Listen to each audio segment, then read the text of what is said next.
かり銀世界 Hello guys, welcome back to my reaction channel. Today we're going to react to One Piece episode 371. Guys, the last episode, Luffy got an upgrade. I think he got a new shadow form. He's called Nightmare Luffy. He's ready to whoop some ass. He apparently is way stronger now, and he gained the abilities of 100 shadows. He can be a swordsman, a boxer, he can fly. Who knows what he gained, what powers he gained. And plus, on top of that, he was strong in his base. He has, right, the second state, the third state. Yo, my man can just, Oz is going down, but Moria, he's a different story, and we have another Shichibukai. Also, at the very ending of the last episode, my editor pointed out a very interesting fact. The fact that we don't know Nami's real parents, who they are they even alive, are they important? And then that got me to thinking that we don't really know anybody's parents. Zoro's parents, what? Who are they? Nami's parents, what? Who are they, right? Sanji's parents, like they were all low-key adopted. We know their adoptive parents. We don't know who their real parents were. So maybe somewhere along the show, because it has over 1,000 episodes, we are gonna meet each and every one of their parents and families, right?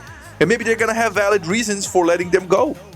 Very, very interesting, because the reveal of Luffy's parents were crazy. We still don't know the mom. But we know his father and his grandfather and his brother are crazy strong. So imagine everybody else. Zoro? Bro, Zoro's parents, they're gonna be some legendary swordsmen, mark my words. That being said, if you enjoy my reactions, feel free to share, subscribe, like, leave a comment, join the Patreon, support your boy, Discord, all that. Let's go, man.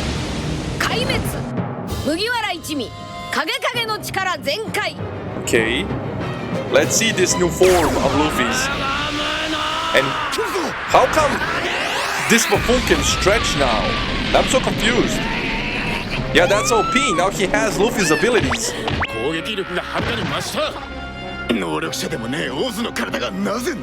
Yeah. What did Hawkback do to that body? How did he even know he's gonna get Luffy's body? Luffy's shadow. To make him be able to stretch. So he's... しかし実体と影は同じ形でなければならない。したがって実体に影が合わせるのではなく、影に実体が合わせて変化する。実体がそれに合わせて伸びたんだ。My man Chopper just said, in other words, by erasing common sense. Yeah, that's the only way to explain this ability. Erasing common sense. How the hell can your body adapt to your shadow? I can understand manipulating your shadow because it's a shadow after all. But your body, bro? It's made of flesh and bones and, right, even though he's a zombified body, it's still, like, connected with tissue and everything. So if you make it stretch, it's gonna fall apart. Yes, we abandoned all common sense in this episode. Yeah.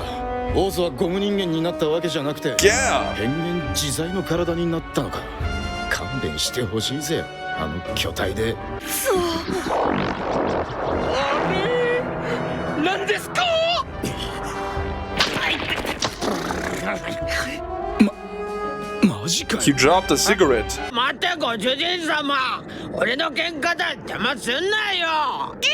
Oh? 悪かった。邪魔するつもりはねえ。俺はあくまで補助に徹する。さあ、オーズ、一人ずつ確実に潰していけ。こんな状況でこの島にもう一人七部会がいるなんて。Yeah. じゃあこれもしかしてまずルフィゾンビ倒してさらにモリアも倒さなきゃみんなの影は戻らないとか。願いを一つ聞いてください。Okay. Interesting. A favor. We already got your shadow back. What do you want now?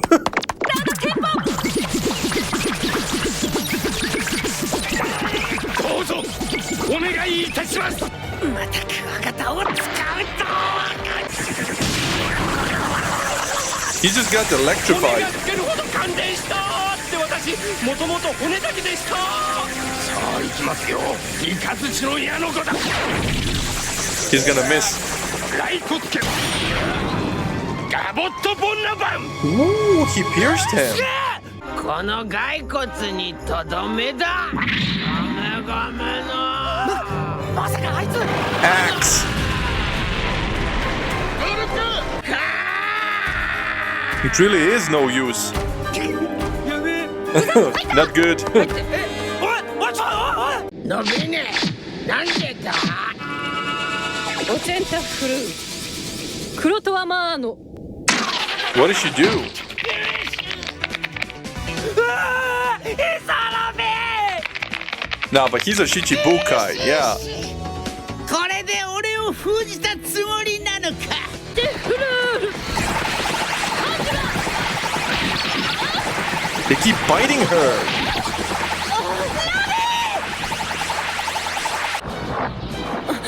モリア影さあ遠隔能力勝負といこうかなかなか効くぜおめえの使命何よやめろクラッチ She's trying to break his spine.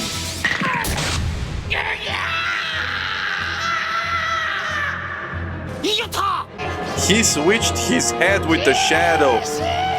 What the hell? 俺とドッペルマンはいつでも居場所を逆転できるんだ Insane. So he fully switched places. Come on, Luffy, arrive already! Somebody hit him in the face!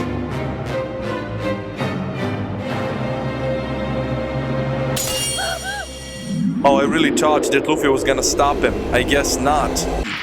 ディアブルジャンプのクソ野郎がロビンちゃんの影を返せエクストラキブリックバッ Again with that old... ガだっつってんのに悪いなオーズ少し遊びすぎちまったあ Yeah, Moria's a problem. He just took out Robin while laughing at her face. Oh, Sanji, okay.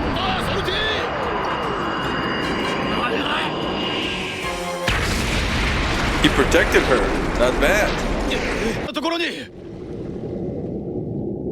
探してたんだ500年前のオーズの死因を Oh. 死因この右腕を狙えこれはもともとオーズの腕じゃない痛みを感じないけどダメージはちゃんと残る今までの攻撃もしっかり蓄積されてるよこの腕一本使えなくすることができれば出ることもゾンビのお前にはわからないんだな Exactly, and Brook pierced that shoulder as well, so everybody is aiming at the right place.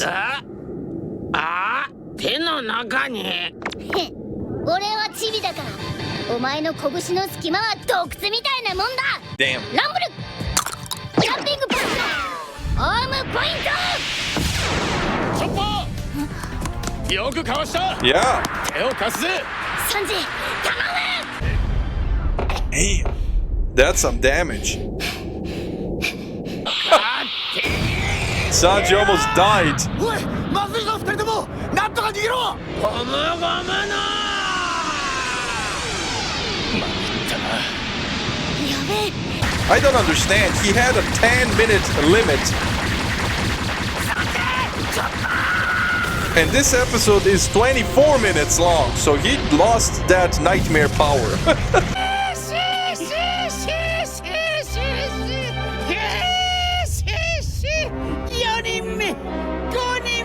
That laugh is annoying as hell. あと3人だ Only 3 remaining. Yeah, man. Still didn't take their shadows though. I guess, yeah, he did take Sanji's shadow, but he needs to take Chopper's shadow too to count him as, right, only 3 remaining. But regardless, yeah, he's bodying us. I mean, we're putting up a decent fight, and we have a plan to, like, right, attack that one arm because the damage is accumulating. But still, is it gonna be enough? No. We haven't seen Luffy this entire episode, bro. I really was hoping to see that Nightmare Luffy form.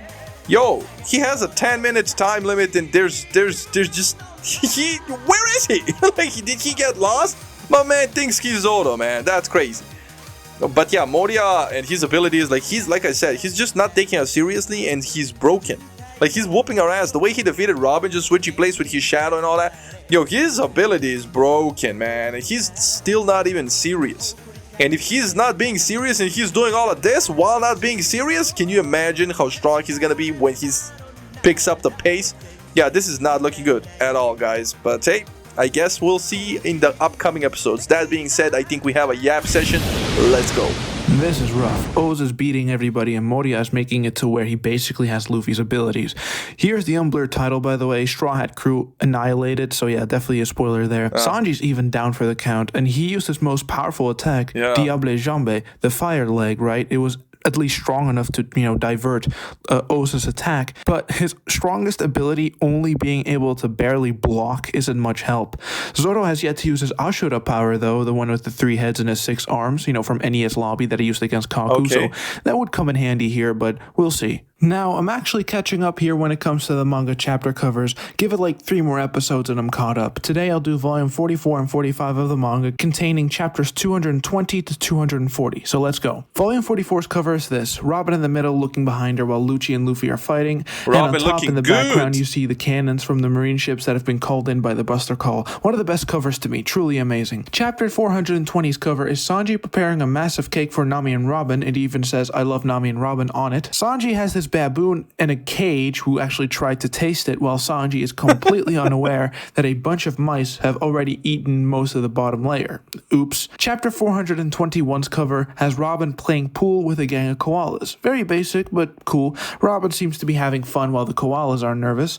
Chapter 422's cover is a double-page color spread titled Speedsters. The crew is divided among 4 very different and unique motorboats, preparing a race out on the open seas. At the starting line, a bunch of sea creatures have actually gathered to cheer for their favorite racers. Or, well, racer in the case of Zoro, given the fact that he's alone. That had to have been intentional by Oda, making the guy who gets lost incredibly easily go on his own. Anyhow, each boat has a number attached to it. Nami and Usopp have number 34, Zoro has number 2, Sanji and Luffy have number 1, and Robin and Chopper are on number 6, which you can only tell by Chopper's hat. Nah, this is reminding me of Foxy Pirates way too much. Get it off my screen. I don't want it. I don't want it. It's cool art, but... Comment on this artwork in Color Walk 5 is this. It's the final race of the Speedsters Cup. 34 is the Pretty Shark, 2 is the Gangster Knife, 1 is Missile Dog number 1, 6 is the Flower Jeep. The race is heading to the final turn. Who's the greatest speedster on the sea? Zoro driving a boat named Gangster Knife is actually really badass, honestly. I wish these anime-only non-manga adapted arcs would take inspiration from what the crew is doing and Oda's colored artwork, just having fun. Oh well, anyway. This week, One Piece is featured on the cover of the Weekly Shonen Jump magazine with all the other male protagonists. We see Luffy as well as all the other shonen heroes on the cover. It's a this beach was released episode. summer 2006, hence the beach theme of this cover. Luffy's always in the middle of these because One Piece is the most popular and is the biggest one. That's why it's always Luffy in the middle when the magazine covers show all the shonen male protagonists. But this time, it's not just the shonen heroes who get the spotlight here, it's also the heroines. If you open the magazine, inside it, you see all the main female characters in it, and just like Luffy, Nami is in the middle here. Let's switch over to Color Walk 5 to get a better look. Luffy has a floaty on with Captain No, go back. Orihime she's still stealing the spotlight from Nami. That's crazy. Female characters in it, and just like Luffy, Nami is in the middle here. Let's switch over to Color Walk 5 to get a better look. Luffy has a floaty on with Captain written on it. He also has a necklace with 3 pretty feathers attached to it. Nami has the same 3 feathers that Luffy has, except it's around a bikini. I actually don't know if it's supposed to symbolize anything. I guess it's just for show. But yeah, both are smiling and raising their fists. Luffy's swim shorts even have Gomu written on it, obviously in reference to himself. Gomu means rubber. Now I'm shipping these two. Luffy swimming even with a floaty is pointless because, he still loses the ability to properly move his body if it even touches the water. No, well. Moving on, chapter 423's cover has Vivi and a pack of otters actually enjoying watermelons that I believe these seagulls actually brought to them. It's very cool that Vivi is still included as a member of the crew with these covers. Chapter 424's cover. Now, this is where we get to some really great stuff. So in this chapter's cover, we see what's actually going on in Skypiea. These covers released right at the end of NES Lobby, by the way. We actually get to see that Upper Yard is now open to everybody in Skypiea. The Shandia people and the Skypiea people are actually at peace with each other. Konis, the little girl Isa, Lucky, as well as Kalgara Snake, right, Nola, who are all taking a walk on the Verth of Upper Yard, with them actually being comfortable enough to just hold a picnic together on that land. This is where the covers become really damn great because the plot is actually in these covers, plot that the anime doesn't animate at all. Chapter 425's cover, we see Wiper and his fellow warriors actually actually being hard at work building a new village in the forests of Upper Yard, although they're currently taking a lunch break. It's just great to see them no longer being at war with the Skypiea people. Chapter 426's cover is a double-page color spread, but it's really fitting given the last two chapters. The crew is actually in the frickin' sky. That had to have been intentional. The crew is at this place called Skypiea, which is a hotel on a cloud top. It's probably named that because there are plenty of pineapples here, and there are also seagulls, and the crew all have leis on. Oda's comment on this artwork in Color Walk 5 is this: "Welcome to the Sky Pineapple Party. Come visit the party hall by climbing the long palm trees on the island's mountain range. Up here, it's a buffet of freshly harvested sky pineapple. Mr. and Mrs. Seagullson are frequent attendees of the party too." You know, can I just say that the place below them looks like such a typical Southern European tourist destination? You know, one of those places right next to the coast. Whatever, moving on. Chapter 427's cover is great. We see the two leaders of Skypiea who were once at war with each other all the time, the Shandian chief as well as Gonfall. Now they're just sharing some pumpkin juice together, with them discussing how to actually rebuild and improve the land's agriculture. Cool. This week, One Piece is featured on the cover of the magazine, where Luffy has the same eyebrows as this guy, the protagonist from a manga called Kochikame, because it's the 30th anniversary of that manga running in the magazine. It's a very popular series in Japan, but not really in the Western world. But anyway, next is chapter 428's cover. And it is time. The Enel cover story is finally here. It took a while to get to it, but let's go. We see that Enel's arc is actually flying to the fairy Verth that he's been talking about, and that's obviously the moon. The moon. In chapter 429's cover, Enel actually finally landed on the moon, the place he called the Promised Land, as well as fairy Verth. In chapter 430's cover, we see that Enel is actually exploring the moon, and while doing so, he finds this crater that he's interested in for whatever reason. But that is it for the content in volume 44, so here's volume 45's cover, and it's this. It is after Enies Lobby is over, where we return to Water 7. We see Luffy in the middle with Garp, Kobe, and Helmeppo in the bottom. That's a cool cover. On the back, we see Ace and Whitebeard, as well as Whitebeard and Shanks. Interesting because both fought each other in this part of the story. Very cool cover. That's Blackbeard, Chapter 431's cover is a double-page color spread, actually. Luffy, Robin, and Chopper are stranded in a jungle, and in it, they've actually befriended the local wildlife. You know, lions, elephants, pythons, bulls, and even more. It seems like they're very well equipped for the jungle as well, especially Luffy with his weapon. I mean, it makes sense for those three to be incredibly well prepared. Chopper's an animal himself. Robin has been surviving on her own for so many years, and Luffy is basically afraid of almost nothing, and he loves nature. This week, One Piece is featured on the cover of the magazine, and it's a great Luffy artwork with him actually having a Pirate King coat on. Oda loves to draw him as a Pirate King a lot, you know, so I can imagine that, you know, Oda wants it almost as badly as Luffy himself. This magazine issue is where we have the reveal of Garp being Luffy's grandfather, so yeah. Next, chapter 432's cover actually doesn't continue the cover story. Instead, the cover is actually just a review of the Marine ranks. We see Fleet Admiral Sengoku, Admiral Aokiji, Vice Admirals Garp, Tsuru, and Sol, and then like the ranking goes lower and lower with each Marine. Next in line is Smoker, then Hina, then Tashigi, Django, then Full Body, then Kobe and Helmeppo, whose faces we don't see, as this chapter is actually where they were introduced. And of course, the cover is the first thing you see whenever you read a chapter, right?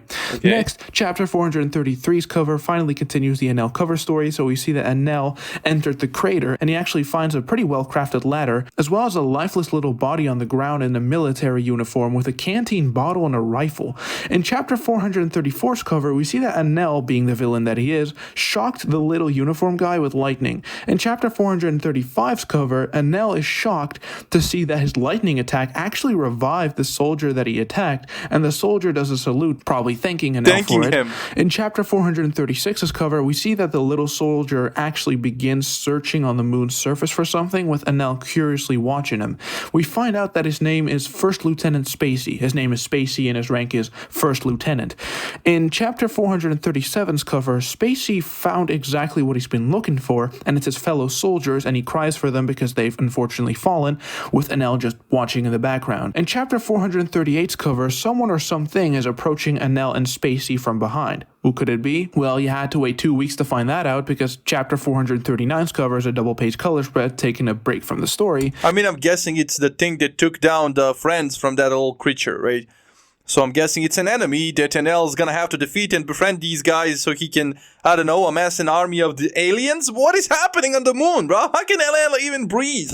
The title of it is Walk More Slowly. We see the crew taking a walk with a cart of fresh provisions, and the horse attached to the cart is actually allowed to walk free, with Chopper pulling it instead. Luffy and Usopp are actually smiling towards each other, as the end of the last chapter, chapter 438, is when Usopp finally rejoined the crew after he apologized. We see that Frankie is also finally added to the cover art of the crew here, so yeah. One Piece is featured on the cover of the magazine here, with all the other Shonen Jump series. Luffy is actually wearing a pirate captain hat, but so are literally all the other protagonists, probably in celebration of the fact that One Piece managed to make a crossover with Dragon Ball, because as you can see at the bottom left, this magazine issue is when the One Piece and Dragon Ball crossover released. So besides chapter 439, the magazine inside also has the crossover story that I told you about on the inside, so that's incredibly cool. This is the Christmas of 2006 issue. As always, the next issue is the New Year's issue, so New Year's 2007, which means that it once again has all the other Shonen Jump series on the cover along with One Piece, and actually, once again, every single Shonen Jump protagonist has a pirate theme to them. Naruto with a pirate hat on is so weird. Luffy actually has a crown on this time instead of a captain hat, also a Pirate King code. You can tell by the shoulder pads. See, Oda loves drawing him as a Pirate King long before he's even close to that goal. This magazine issue contains the final chapter I will talk about for today, chapter 440's cover, continuing the Enel cover story where Spacey actually gets impaled with a freaking spear by a mysterious figure, and it turns out to be like this fox-esque creature, and he's revealed to be a space pirate. Yeah. The spear seems to be high-tech because there's some kind of energy radiating from it, and Enel just emotionally watches Spacey get absolutely wrecked. Well, yeah, make sure to remember all these details that I've told you about so far, because I'll continue with the story next time, so this is it for me. See ya. My man really left me on a cliffhanger after all that yap. That's crazy. That is crazy, but yeah, that's an absolute goldmine. I really want the NL cover story, and it's happening finally after all these months. It's happening. So he's on the moon. I don't know how he can breathe, and there are these space creatures. This guy's a space pirate, and he pierced this little creature with, and NL really is watching this with no remorse, not even trying to help. He's like, oh, how intriguing. They're killing each other. Like, what the hell is wrong with you? No, NL is soulless, but I'm glad they didn't kill off his character. I mean, none of the characters in One Piece die, but NL really might come back one day. I really liked his character. I think he's underrated.